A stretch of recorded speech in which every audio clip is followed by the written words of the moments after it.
শাকিব খানের তুফান মুভির টাইটেল গানটা কিন্তু রিলিজ পেয়েছে এবং এটা কিন্তু একটা পুরাই তুফান, এটা পুরা ধামাকা এবং এই ধামাকাটা আজকে রিলিজ পেলো। এবং আজকে একটা বিশেষ দিন, কারণ হচ্ছে আজকে কিন্তু তুফান মুভি তার সেন্সর সার্টিফিকেশন পেয়ে গেছে। বাংলাদেশে তুফান রিলিজ দিতে আর কোনো সমস্যা নেই, যেহেতু সেন্সর থেকে অনুমতি পেয়ে গেছে। তো আজকে এই গানটা রিলিজ দিয়েছে। তো গানটা কিন্তু অসাধারণ হয়েছে, একদম পুরো একটা ভাইব ক্রিয়েট করার মতো গান, গ্যাংস্টার টাইপের গান, যেখানে তুফানের মাহাত্ম্য বেশি দেখানো হয়েছে গানের মধ্যে, সেটাই বলা হয়েছে। এবং গানের টিউন এবং গানের কম্পোজিশন কিন্তু পুরো একটা দামদার, একদম পুরা তুফানের সাথে ভালোভাবে সিঙ্ক করবে গানটা। বিশেষ করে থিয়েটারে যখন দেখবো তখন জিনিসটা অন্যরকম একটা ভাইব ক্রিয়েট করবে হলের মধ্যে। তো এই গানটা কিন্তু রিলিজ পেয়েছে। সো এই গানটা নিয়ে কথা বলতে আসলাম। আমি হাফিজ, আপনারা দেখছেন আমার YouTube channel Shafiz the reactor.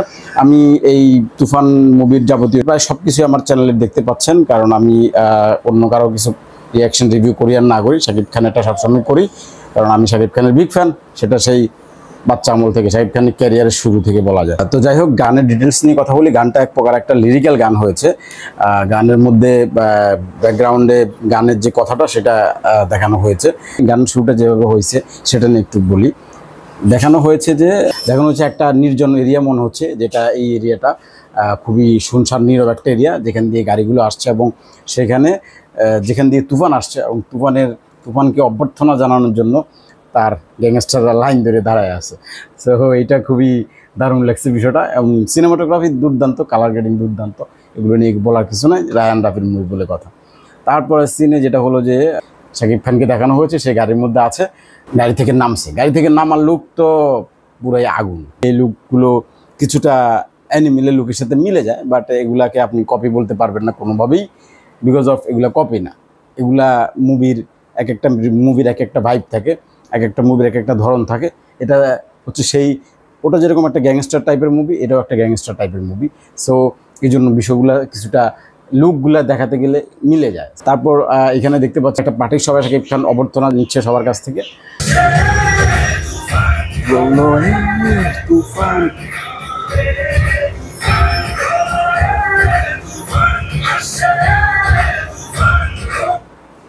পুরা কি বলবো আসলে, তুফান তো প্রলয়ের তুফান হয়ে আসবে। পুরা বাংলাদেশের সাইক্লোন, ঘূর্ণিঝড়, এই যে কিছুদিন আগে রেমাল আসলো, এটা হচ্ছে থিয়েটারের রেমাল হবে এটা মনে হচ্ছে। অনেক ষড়যন্ত্র হচ্ছে কিন্তু তুফানকে আটকানোর জন্য, সবাই ফেল, কারো কোনো কিছু কাজে দিবে না। ওই চলচ্চিত্রের সংগঠন, 19 সংগঠন দেখতেছি নানান কিচ্ছা কাহিনী বলতেছে। ইদানিং দেখতেছি তার বন্ধু রাজকুমার, প্রিয়তমার প্রযোজক সাহেব আদনান, ওনার নাম কি জানো, ওনার নাম তো আমি আগে জানতামও না, মুভির কারণে জানছি। তো উনিও দেখতেছি খুব বলতেছে মুভিটা এই নানা আইন ভঙ্গ করছে। ভালো জিনিসের পিছনে সবাই একটু বেশি লাগে। যাই হোক, এখানে এই জায়গাটা শাকিব খানকে একটু কুল লাগছে, কারণ এটা গ্যাংস্টার ভাইব থেকে একটু বাইরে। এটা মনে হচ্ছে একটা রেগুলার লাইফের একটা পার্ট, বিশেষ করে শার্টটার কারণে আমি বলতেছি। তারপর এই জায়গাটা একটা সিন আছে, যেটা হচ্ছে যে ফার্স্টে এই গানটা নিতে চায় হাতে, দেন গানটাকে সরায় দেয়। গানটা সরায় দিয়ে একটা হাতুড়া নেয়, বিশাল বড় একটা হাতুড়া নেয়, ওইটা দিয়ে যে একটা বাড়ি দেয়, সেই বাড়িটা কারে দেয় দেখেন, শেষ। হ্যাঁ, আমাদের মিশা ভাই একটা সিনই দেখাইছে, বডির অবস্থা সত্যানাশ, পুরো লেডা ফেডা অবস্থা, পুরে রয়েছে, মাইরে ফাটায় ফেলছে, পুরো চোখ পাইর করে ফেলাইছে পুরো।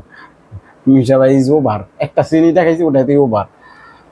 গাজী রাকায়েত, ওনাকে দেখে আমি অনেকটা সারপ্রাইজ হয়েছি। ওনাকে অনেক বছর পর মুভি দেখি। উনি নর্মালি একটু বৃদ্ধ টাইপের পার্টি লয়, বৃদ্ধ কিংবা খুবই গুরুগম্ভীর টাইপের পার্ট না, বাট এখানে তো উনি মনে হচ্ছে গ্যাংস্টারের সহপাঠী মনে হচ্ছে।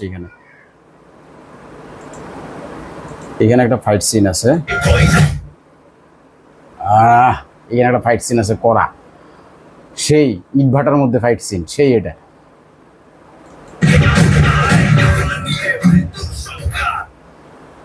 সো আসলে গানটা 2 মিনিট 13 সেকেন্ডের একটা গান, যেটার মধ্যে মুভির অনেক কিছু দেখানো হয়েছে। এই গাড়ির যে পোল্ট্রিটা, এটা আমার কাছে একটা দারুণ লাগছে। সেই একটা পোল্ট্রি দিছে গাড়ি।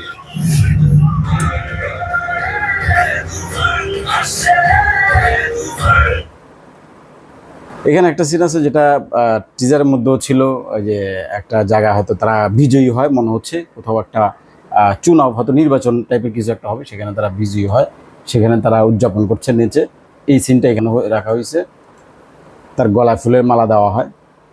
সো আর কি আছে, আচ্ছা নাম চলে আসছে ফাইনালি, যেহেতু গান শেষের দিকে নাম আসার পরে এখানে একটা বিষয়, এই শেষের আগে একটা বিষয় এখানে ক্লারিফাই করছি যে in theatres in Bangladesh on Eidul Azha internationally 28 June.